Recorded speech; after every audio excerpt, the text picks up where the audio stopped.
They're connecting their learning with what's happening here in their own backyard. They're constantly engaged in it. They're thinking about what they're doing and why they're doing it and how it impacts a bigger picture. For us, place-based learning is using the environment as the tool, using our place as our tool for learning. Here we go. Everybody's ready. When you use your place, everything that the kids are doing becomes relevant and real. They see it. They can put their hands on it. Doesn't matter if you have a stream or woods. It can be in the middle of the city. Just ask the kids, ask the parents. They'll tell you where all the little cool little nooks and crannies are in the neighborhood that you could be utilizing. Wetland. Hemlock forest. What's in your backyard? What's in the environmental laboratory that's out there? Let's talk about habitats. Let's talk about animals. Let's talk about what your backyard looks like through the seasons. How's a meadow different from a forest? How's that different from a stream? We need to think about all the places in our backyard that we could set up some scent stations. Get your best sniffer on.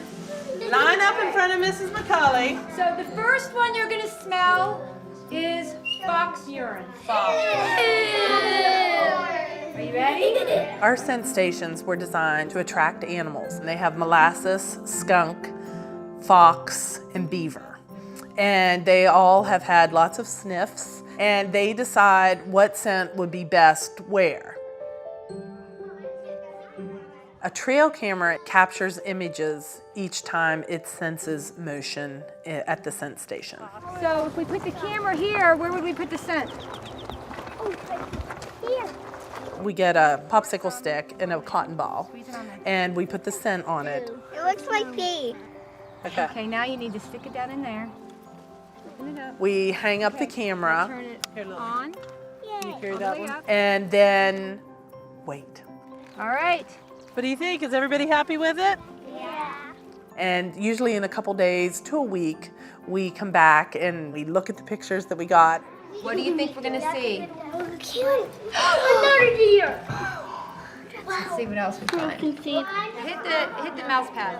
It looks like a mole. It looks like a raccoon. Maybe a raccoon. Now we're going into winter.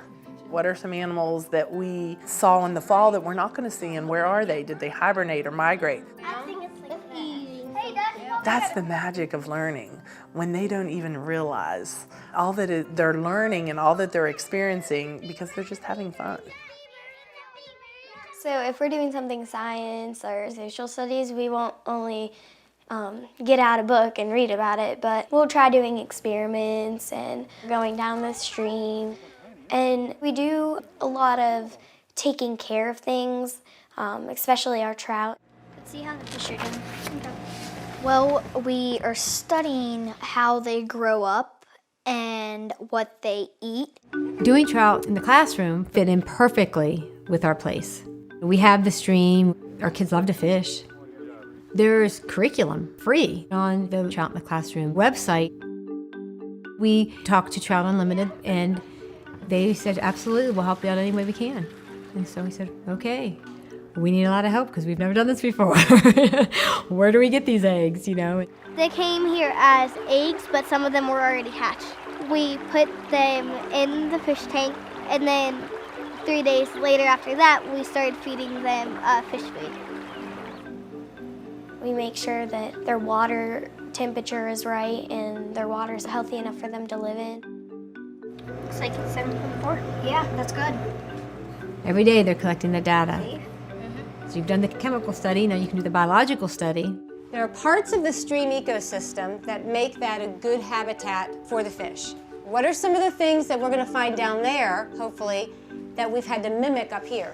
They eat macroinvertebrates when they're in the stream and get oxygen from the rocks. It's kind of like the bubbler in the classroom tank. I love it because we get to release them afterwards. We make sure that the stream is definitely healthy so that when we release our trout that we know they're in a healthy place. That stream runs through their backyards. And every day when they're down there at the stream and they see one, they're going to wonder, is that the one I released? Nice job. That makes learning real. It validates it. It helps them make those connections. I think it's a deer.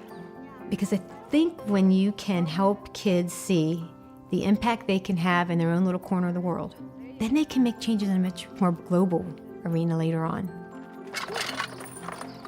What I want to grow up to do is clean up pollution or anything that's damaged the world.